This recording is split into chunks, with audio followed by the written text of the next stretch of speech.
Bloomberg Morning Consult poll. So it's the February to March shift. And another shocking breaking news, the polls are tightening. You knew the polls are going to tighten. So basically, Wisconsin going from Trump +4 to Biden +1. So that's a 5-point shift. Pennsylvania, Trump +6 to a tie. So a 6-point move. Michigan, Trump +2 to a tie. So a 2-point move.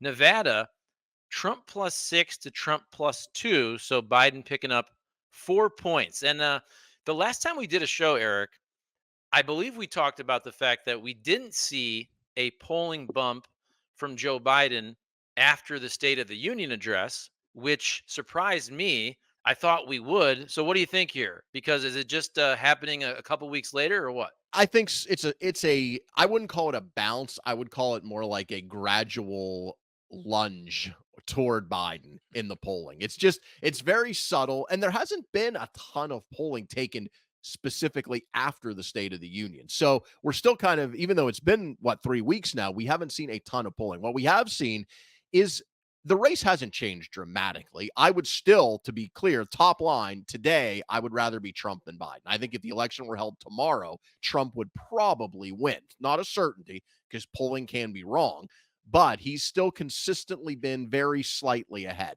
But if you look a little bit deeper, I think you can see movement toward Biden in especially some of the key swing states, similar to this poll. Now, there's good news in here for Trump as well. In this morning consult poll, he's still well ahead in North Carolina, in Arizona, and in Georgia. He has pretty healthy leads in those states. So it's not, again, a dramatic shift, but I think you are seeing a tightening of the race. You're getting it back to where I thought it was all along. I thought it would be once it became more clear that it was a kind of a binary Trump Biden choice for the most part. RFK Jr.'s out there. There's some other candidates. No labels may run somebody. But as we got further along, I think that my default position on this race always was that it's basically 50-50. And Trump has been fairly consistently ahead, maintaining a slight lead. And I think we will move back toward where I think this race was always destined to be, which is pretty close to a toss up. And remember, yes, the overall popular vote polling is important. And if Trump were to win the popular vote, let's say, I think there's almost no chance he would lose the Electoral College, because there is an advantage in the Electoral College for Trump. So if he's ahead by 1 point or 2 points, he's going to win the election. But if not, then it's going to come down to these swing states. And remember, you mentioned Wisconsin, Pennsylvania, and Michigan. In this poll, it had Biden +1 in Wisconsin, tied in Pennsylvania and Michigan.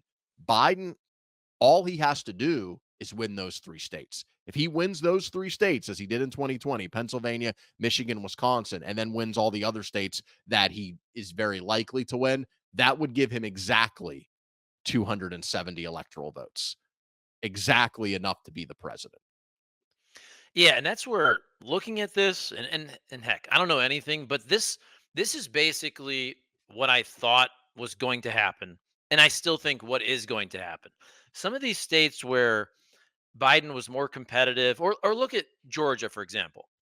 The weirdness of Georgia in 2020, and you had Herschel Walker and all that. I don't see Georgia going to the Democrats very often, right? And so some of these other states that are purplish but more red leans, like the Arizonas, the North Carolinas, even in Nevada, I'm kind of already putting those in the Trump column.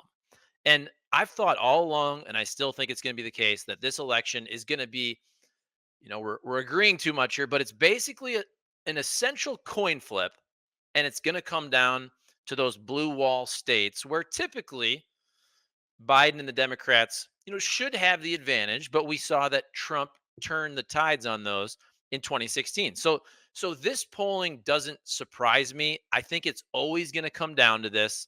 And basically, if Trump can pick off even one of those states, maybe it's Wisconsin. If he could pick off Wisconsin, and if Biden can't hold Michigan, Wisconsin, and Pennsylvania, it's over. I know it's boring to say this now, but I feel like this is kind of always the direction that we've been going in.